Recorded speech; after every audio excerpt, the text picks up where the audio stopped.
If you've been watching my videos, you see that sometimes I take it upon myself to discuss issues which I call difficult. They could be seen as perhaps somewhat critical or offensive of certain people, and that's never my intention. But when I say they're difficult, I mean they're things that maybe aren't publicly discussed often enough, but they need to be discussed, they need to be looked at. There's a lot of difficult issues, a lot of things related to guru, things related to regulative principles.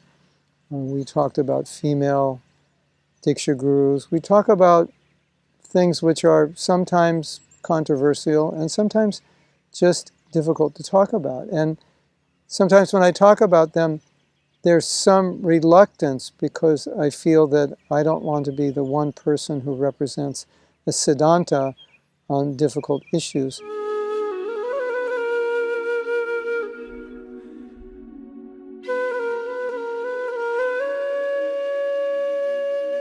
I talk about them because I feel they need to be spoken of, they need to be brought out. They are realities. And just like yesterday in the last video, we had discussed a reality that sometimes a disciple feels that their guru doesn't understand their situation and the instruction the guru is giving would not be healthy. They feel it would be somewhat detrimental either to their physical, emotional, or spiritual life, and how to deal with that. That's a sensitive issue. We talked about who should be initiated, who shouldn't be, how important is it ultimately to be initiated? Is that absolutely necessary?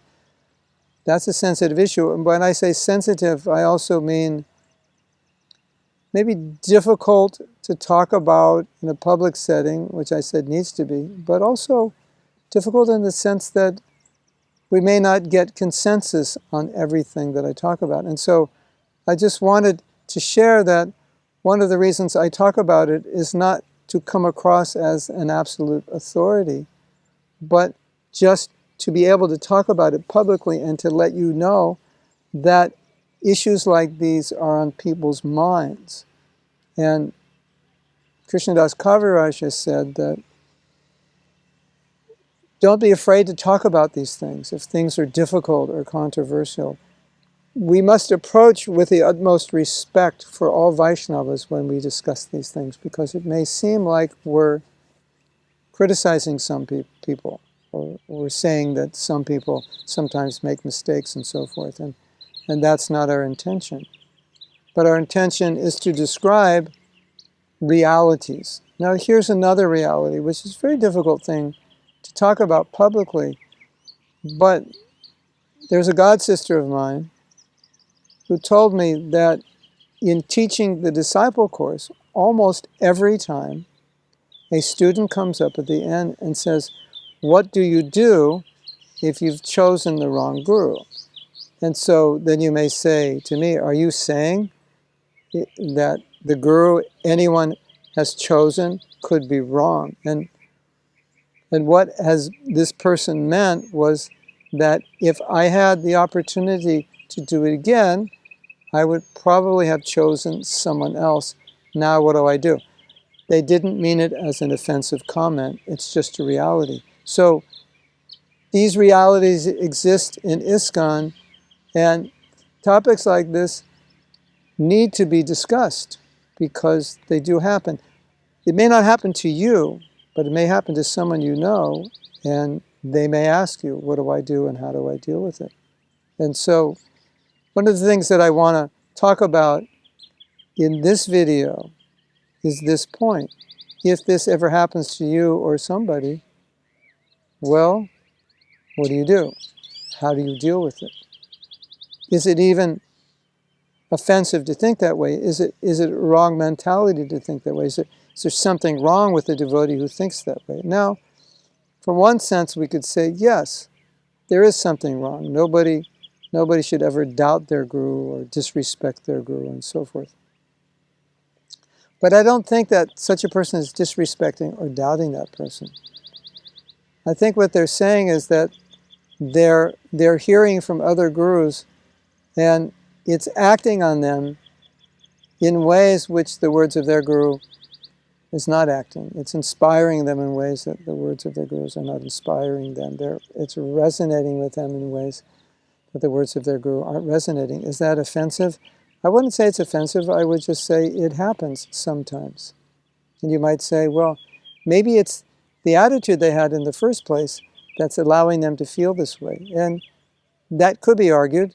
In some situations it may be true, but I would say not necessarily true in every situation, because I have experience of this with many devotees who felt that the words of other gurus resonated more with them. And the point is, there's nothing wrong with that.